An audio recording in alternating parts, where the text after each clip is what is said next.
As Allah Jalla Jalaluhu said, it is not lawful to them that they conceal what Allah has created in their womb.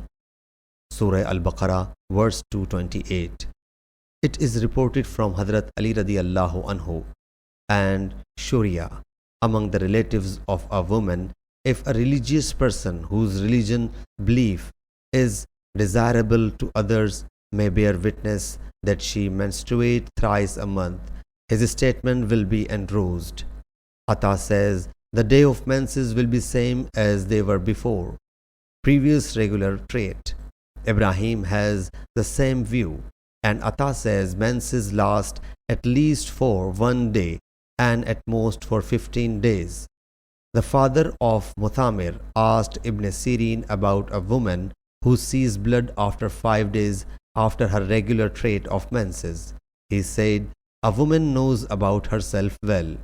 Hazrat Aisha radiallahu anha reports, Fatima, the daughter of Abu Hubaysh, said to the Prophet sallallahu alaihi wasallam, I am suffering from continuous flow of blood.